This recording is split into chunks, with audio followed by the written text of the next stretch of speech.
अनंतकोटी ब्रह्मांड नायक श्री स्वामी समर्थ महाराज की जय. नमस्कार. श्री स्वामी शक्ती या चॅनलवर आपले सर्वांचे स्वागत आहे. मार्गशीर्ष महिना हा माता लक्ष्मीला समर्पित आहे. मार्गशीर्ष महिन्यामध्ये आपण लक्ष्मीचं पूजन करत असतो. प्रत्येक गुरुवारी लक्ष्मीचं पूजन करत असतो आणि प्रत्येक गुरुवारी माता लक्ष्मी प्रत्येकाच्या घरात स्थायी स्वरूपात विराजमान असते. तिचं स्वागत कसं करावं ते आज आपण आजच्या व्हिडिओमध्ये बघणार आहोत. तर आता माता लक्ष्मीला काय प्रिय आहे, तर तिला स्वच्छता प्रिय आहे, तिला सुगंधित वास प्रिय आहे, तिला भगवान विष्णूंची सेवा प्रिय आहे आणि तिला घरातली वातावरण शांत प्रसन्न हे सुद्धा प्रिय आहे. ज्या ज्या घरात लेकी सुना आई यांचा आदर केला जातो, मान सन्मान केला जातो, त्या घरात माता लक्ष्मी अखंड वास करत असते. सगळ्यात आधी माता लक्ष्मीचं स्वागत करायचं म्हणजे काय बघा, मी जसं तुम्हाला सांगते. आता काही ठिकाणी असं असतं की माता लक्ष्मी आपण जी काही गुरुवारची मांडणी करत असतो, तर कोणी सकाळी मांडणी करतं, कोणी दुपारी करतं, तर कोणी संध्याकाळी करतं. प्रत्येकाला जसं जमेल त्या पद्धतीने तुम्हाला करायचं आहे. आता सकाळी आपण उंबऱ्याला हळदीचं लेपन करतो. आता समजा मी दुपारी मांडणी करते, सगळं आवरल्यावर 2-2:30 वाजतात. मग काय करायचं, लक्ष्मीचं स्वागत आपल्याला करायचं आहे. लक्ष्मीला मानापानाने घरात आणायचं असतं. ज्या पद्धतीने आपल्या घरातील आपली लक्ष्मी जेव्हा पहिल्यांदा आपल्या घरी येते, मग ती आपली सून असेल किंवा आपली लेक असेल, तिचं आपण स्वागत करत असतो ना, हे त्याच पद्धतीनं आहे. मग तुम्हाला काय करायचं आहे, जेव्हा तुम्ही मांडणी करणार, अर्थात आपण घर वगैरे स्वच्छ करत असतो, तर तुम्ही मांडणी करणार त्याच्या आधी तुम्हाला लक्ष्मीचे पावले काढायचे. लक्ष्मीचे पावले कशाने काढायचे, तर बघा कुंकवाचे ठसे, म्हणजे आता आपण हाताने आपण कुंकवाच्या ठस्याने काढू शकतो. आजकालची लोक ते प्लास्टिकचे पावलं मिळतात, स्टिकर ते तसे आणून एक दोन असं नाही, आपल्याला हातानेच काढायचे आहेत. आता हाताने पावले कसं काढायचं, तर दोन्ही पण कुंकवानेच आपल्याला काढायचे असतात. म्हणजे आता समजा डावा आहे आणि म्हणजे आपला जो डावा हात आहे आणि उजवा हात आहे, तर या पद्धतीने आपल्याला मुख्य दरवाजापासून माता लक्ष्मीचं आपल्या घरात येणार आहे.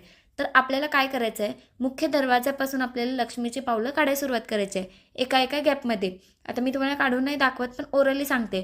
आपली मूठ असते ना, तर मूठ पकडायची आणि ती बरोबर पावलं येतात. तर मग एक पाऊल ठेवायचं, उजवा ठेवायचा, नंतर दुसरा डावा ठेवायचा.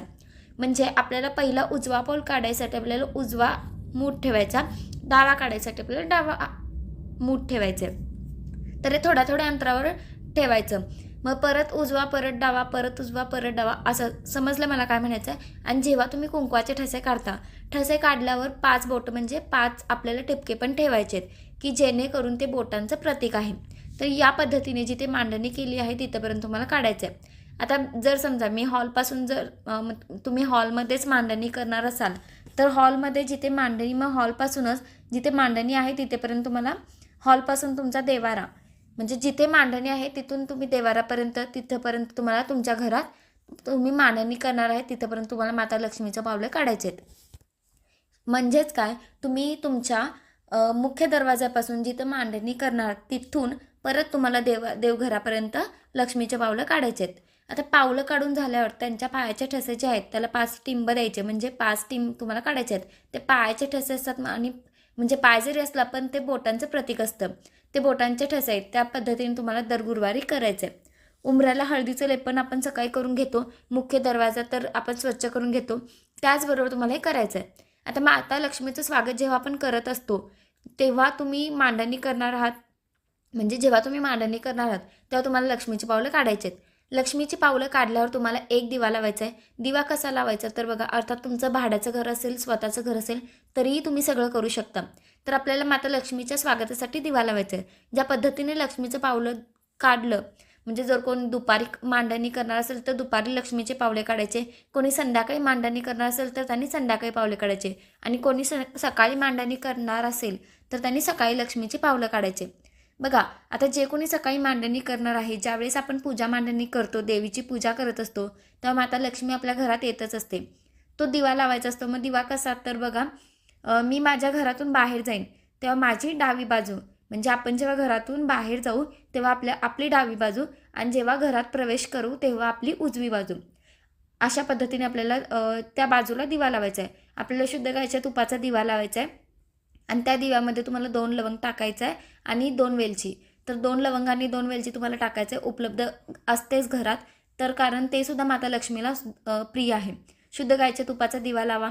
जेव्हा तुपाचा दिवा लावतो तेव्हा फुल वात वापरतो, कारण त्याची वात वरती असते, म्हणून वात इकडे तिकडे न कुठेच नाही सरळ वरती वाहते. जेव्हा कधी तुम्ही मांडणी करणार, तुमची मांडणी करून झाली, मग लक्ष्मीची पावले काढायचे, मग दिवा लावायचा आणि मग तुम्ही सेवा करायचे. दिवा लावल्यावर दार उघडं ठेवा, म्हणजे मेन डोअर तुम्ही म्हणजे सेफ्टी डोअर बंद करू शकता, लावून घेऊ शकता. मेन डोअर उघडं ठेवायचं आहे. या पद्धतीने तुम्हाला करायचं आहे. आता समजा मी दुपारी मांडणी करणार, तर मी काय करणार, मी दुपारी दिवा लावणार आणि संध्याकाळसुद्धा मी शुद्ध गाईच्या तुपाचा दिवा लावणार. कारण बघा, आता जी काही वेलची आहे, जे काही लवंग आहे, तर त्या तुम्ही बदला, दुसऱ्या घ्या. म्हणजे ज्या आपण सकाळी मांडणी करणार आहोत त्यांनीसुद्धा 2 वेळा दिवा लावायचा आहे आणि दुपारी जरी करणार असेल तरीसुद्धा त्यांनी 2 वेळा लावायचं आहे. मग त्या ज्या काही लवंग आणि वेलची आहेत, तर त्या तुम्ही संध्याकाळी परत बदलू शकता.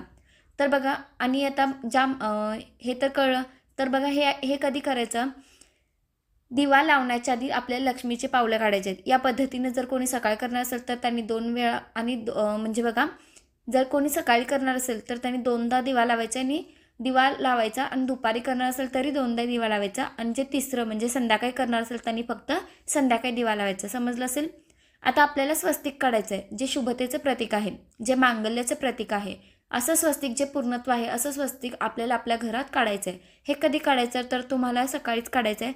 पण जे पाचवं स्वस्तिक आहे मी तुम्हाला सांगणार, ते तुम्ही पूजा करणार ते असेल तिथे तुम्हाला काढायचं आहे. तर बघा, पहिलं स्वस्तिक कुठे काढायचं, तर अर्थात मुख्य दरवाजा, सेफ्टी डोअर नाही, मुख्य दरवाजाला पहिलं स्वस्तिक काढायचं. दुसरं स्वस्तिक आपल्या किचन ओटाची समोरची टाईल असेल, भिंत असेल, खिडकी असेल, तिथं तुम्हाला दुसरं स्वस्तिक काढायचं आहे. तिसरं स्वस्तिक आपल्या देवघराची जी भिंत असते, देवघराच्या मागची किंवा साईडची भिंत आहे किंवा देवघराच्या पाठीमागची जी भिंत आहे, तिथे तुम्हाला काढायचं आहे. चौथं स्वस्तिक तुमच्या तिजोरीला काढायचं आहे. म्हणजे तुम्हाला तिजोरीमध्ये. आणि 5वं स्वस्तिक जिथे तुम्ही मांडणी करणार आहात त्याच्या खाली तुम्हाला स्वस्तिक काढायचं आहे. मग तुम्ही चौरंगावर करा किंवा तुम्ही पाटावर करा. म्हणून सांगते की 4ही स्वस्तिक तुम्ही सकाळी काढून घ्या. आणि जे शेवटचं स्वस्तिक आहे, जेव्हा तुम्ही पूजा मांडणी करणार तेव्हा तुम्ही स्वस्तिक काढत जा. आणि स्वस्तिक काढताना 2 रेषा काढायच्या, ज्याला आपण सीमारेषा म्हणतो. या पद्धतीने तुम्हाला स्वस्तिक काढायचं आहे. प्रत्येक गुरुवारी तुम्हाला दिवा लावायचा आहे. माता लक्ष्मीच्या स्वागतासाठी काही ठिकाणी खूप सुशोभीकरण केलं जातं, अतिशय सुंदर वाटतं ते. तुमच्या घरात जर थोडंसं अत्तर असेल, जे माता लक्ष्मीला प्रिय आहे, अत्तरसुद्धा आपण उंबऱ्याला अत्तर लावायचं. म्हणजे उंबऱ्याला हळदीचं लेपन करत असतो तेव्हा जे आपण हळदीचं जे मिश्रण करतो तेव्हा त्यात थोडंसं अत्तर टाकायचं आहे. अत्तरसुद्धा माता लक्ष्मीला प्रिय आहे. बरेच लोक जे काही आपला कापूर आहे तो सुद्धा वापरतात. जे तुमच्याकडे उपलब्ध आहे त्याने सुद्धा तुम्हाला उंबऱ्याला हळदीचं लेपन करू शकता. या पद्धतीने आपल्या सगळ्यांना माता लक्ष्मीचं स्वागत करायचं आहे. प्रत्येकाच्या घरात माता लक्ष्मी स्थायी स्वरूपात वास करू दे आणि सेवा करायला विसरू नका. मार्गशीर्ष गुरुवार म्हटलं तर आपण प्रत्येक गुरुवारी काहीतरी गोडाधोडाचा नैवेद्य माता लक्ष्मीला आपण अर्पण करत असतो. आणि बऱ्याच वेळा काय होतं की आपण घरात वरण भात भाजी चपाती करत असतो आणि त्याचबरोबर काहीतरी गोडधोड मग आपण बाहेरच आणतो. मग कुठली पण मिठाई आणतो आणि ती मग आपण अर्पण करत असतो. पण खरं सांगू का, तुमच्याच घरातला नैवेद्य माता लक्ष्मीला अर्पण करण्याचा प्रयत्न करा. माता लक्ष्मीला काय प्रिय आहे, तर कुठली पण खीर, कुठल्याही प्रकारची खीर मग तुम्ही तांदळाची करू शकता, शेवयाची करू शकता, तुम्ही रव्याची करू शकता. आपल्याला माहिती आहे वैभव लक्ष्मीच्या व्रताचे जेव्हा आपण उद्यापन करतो तेव्हा रव्याची खीर केली जाते, ती करू शकता. किंवा गव्हाची खीर ज्याला आपण लापशी म्हणतात, किंवा तुम्ही शिऱ्याचा सुद्धा नैवेद्य दाखवू शकता. पण शक्यतो आता एकतर 4च गुरुवार आहेत, तर प्रत्येक गुरुवारी कुठल्या ना कुठल्या प्रकारची खीर करण्याचा प्रयत्न करा. आणि सगळ्यात महत्त्वाचं मखणे. प्रत्येक गुरुवारपैकी अगदी तुम्ही प्रत्येक गुरुवारी मखण्याचा नैवेद्य अर्पण केला तरी चालेल, पण कुठल्या पण गुरुवारी एकदा तरी मखण्याचा नैवेद्य माता लक्ष्मीला अर्पण करा. जे काही ड्रायफ्रूट्स असेल घरात उपलब्ध तर त्याचासुद्धा नैवेद्य अर्पण करण्याचा प्रयत्न करा. त्याच्याचबरोबर ज्यांना मखण्याची खीर करणं शक्य होत नाही किंवा ज्यांना माहीत नाही त्यांनी म्हणजे तुम्ही मखणे पण दाखवू शकता. पण ज्यांना खीर करायची इच्छा आहे मखण्याची, तर त्यांनी नक्कीच मखण्याची खीर बनवावी. त्याच्यामध्ये घरात जर केशर उपलब्ध असेल तर ते टाकावं. छानपैकी ड्रायफ्रूट्स टाकून अर्पण करा. खरं तर ते आपणच खातो, पण देवीला सुद्धा ह्या गोष्टी प्रिय आहेत. आणि देव फक्त भक्तीचा भुकेला असतो. पण आपण खूप काही देणं लागतो आणि आपल्याला पण छान वाटतं की माता लक्ष्मीला आपल्याकडनं काहीतरी आपण देतो, आपल्याकडनं काहीतरी होतं. आपण खूप जास्त काही करू शकत नाही, पण जेवढं आपलं बजेट आहे तेवढं आपलं आहे, तर आपण तेवढं नक्कीच करण्याचा प्रयत्न करावा. तर आजच्यासाठी इतकंच. झालेली स्वामी महाराजांच्या चरणी रुजू करते आणि आजचा व्हिडिओ मी इथंच थांबवते. जर व्हिडिओ आवडला असेल तर व्हिडिओला लाईक करा, शेअर करा. चॅनलवर नवीन असाल तर चॅनलला सबस्क्राईब करा. तोपर्यंत श्री स्वामी समर्थ.